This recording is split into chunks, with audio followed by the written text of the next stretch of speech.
नमस्कार दोस्तों, 25 दिसंबर 2002 Iran government और इंडियन ऑयल कंपनी के बीच एक कॉन्ट्रैक्ट साइन किया जाता है और उस कॉन्ट्रैक्ट का नाम दिया जाता है एक्सप्लोरेशन सर्विस कॉन्ट्रैक्ट यानी कि ईएससी।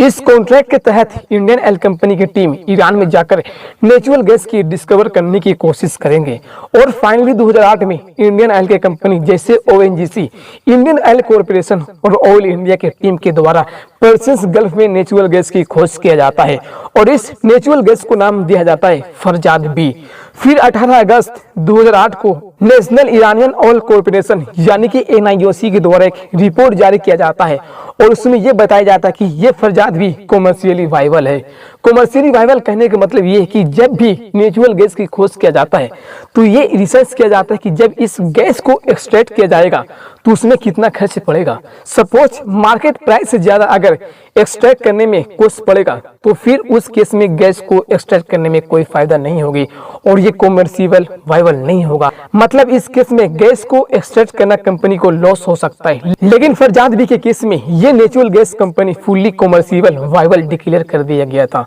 और एक चीज यहाँ पर यह है कि जो कंपनी अगर कोई गैस फील्ड को डिस्कवर करती है तो सबसे पहले उस कंपनी को यह हक होता है कि उस एरिया को डेवलप करे और डेवलपमेंट करने के बाद उस नेचुरल गैस में से गैस को निकाल कर एक्सट्रैक्ट करे और उस गैस को पूरा मार्केट में बेचने का हक सबसे पहले उसी कंपनी को होता है जो सबसे पहले उस चीज को डिस्कवर करता है। और इसलिए इंडियन ऑयल कंपनी ने यहाँ पर इस प्रोजेक्ट के लिए $11 बिलियन खर्च करने के लिए तैयार हो जाता है क्योंकि ये नेचुरल गैस और ओवल वर्ल्ड में सेल होती है और इससे इंडिया को काफी प्रॉफिट हो सकता है। कहने का मतलब यहाँ पर दोनों देश ने साथ मिलकर काम करने के लिए तैयार हो जाता है। और उसके बाद फिर इंडियन ऑयल कंपनी जैसे ओएनजीसी ऑयल इंडिया ने एक मास्टर डेवलपमेंट प्लान सबमिट करता है ईरानियन ऑफशोर ऑयल कंपनी को अप्रैल 2011 में। लेकिन 24 जून 2009 को इस कॉन्ट्रैक्ट को ऑलरेडी रोक दिया जाता है कुछ इंटरनेशनल प्रॉब्लम्स की वजह से। ये जो फरजाद बी का डेवलपमेंट का जो प्रोजेक्ट चल रहा था वो 24 जून 2009 को रोक दिया जाता है कुछ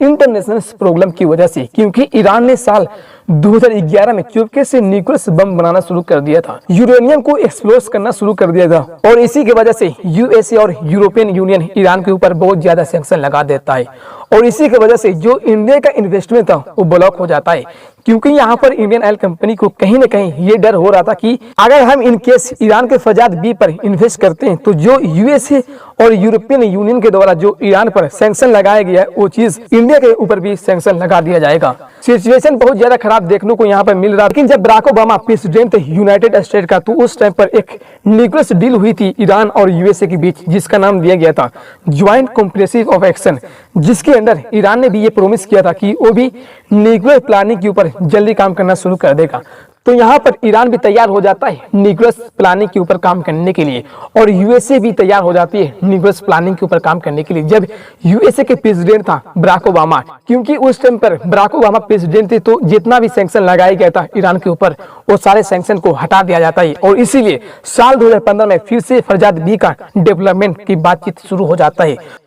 उस टाइम भी इंडिया रेडी था इन्वेस्टमेंट करने के लिए जब सैंक्शन नहीं लगाया गया था और अभी भी इंडिया रेडी है इन्वेस्टमेंट करने के लिए। लेकिन बराक ओबामा साल 2021 में इलेक्शन हार जाता है और डोनाल्ड ट्रंप पावर में आ जाता है और डोनाल्ड ट्रंप फिर से ईरान के ऊपर सैंक्शन लगाने की बोल देता है और एग्जैक्टली कुछ इसी तरह का माहौल हो जाता है। यूएसए ने फिर से वापस ईरान पर सैंक्शन लगा देता है और इसका जो इफेक्ट पड़ता है वो ना सिर्फ फरजाद बी पर बल्कि बहुत सारे कंट्री ने ईरान से ऑयल खरीदना ही बंद कर देता है, जिसमें हमारा देश इंडिया भी 2019 से लेकर आज तक ईरान से ऑयल खरीदना ही छोड़ देता है, बिल्कुल इंटरेस्ट दिखाना ही बंद कर देता है, जिसके चलते करीब 10 साल तक ईरान ने इंडिया को फरजाद बी का कॉन्ट्रैक्ट नहीं दिया। फिर से डेली फरवरी 2020 में नेशनल इरानियन ऑयल कॉर्पोरेशन ने फरजाद बी का कॉन्ट्रैक्ट भारत को न देकर ईरान के एक छोटे से ऑयल कंपनी को दे देता है। फिर यह कॉन्ट्रैक्ट इंडिया में एक चर्चा का विषय बन जाता है कि जिस नेचुरल गैस की खोज इंडिया ने किया था उसका कॉन्ट्रैक्ट किसी और कंपनी को क्यों मिलता है। भारत को यहाँ पर ईरान के ऊपर दबाव डालना चाहिए। लेकिन उसके अगले साल 2021 में ये खबर आता है कि फरजाद बी का कॉन्ट्रैक्ट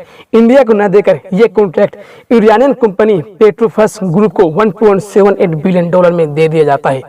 इंडिया की ऑयल कंपनी वाले यहाँ पर ये सोचते रह जाता है कि फरजाद बी का डिस्कवर मैंने नहीं किया था, तो इसका जो डेवलपमेंट होगा गैस निकालने के लिए वो पूरा कॉन्ट्रैक्ट मुझे ही मिलेगा। गैस निकालने से लेकर इसकी एक्सट्रैक्ट करके बेचने का काम मुझे ही मिलेगा। पर यहाँ पर ऐसा कुछ होता नहीं है और इसका पूरा का पूरा कॉन्ट्रैक्ट वहीं के लोकल ऑयल कंपनी को दे दिया जाता है। लेकिन अब सवाल यहाँ पर ये उठता है कि जो 2002 में कॉन्ट्रैक्ट साइन हुई थी अंडर एक्सप्लोरेशन सर्विस कॉन्ट्रैक्ट के तहत कि अगर नेचुरल गैस मिलता है इंडियन टीम को तो उनको प्रॉफिट में 30% का शेयर मिलेगा। तो क्या अब जब डेवलपमेंट वाली कॉन्ट्रैक्ट भारत को न देके ईरानी कंपनी को दिया जाता है तो वो 30% वाला शेयर इंडिया को मिलेगा या नहीं मिलेगा?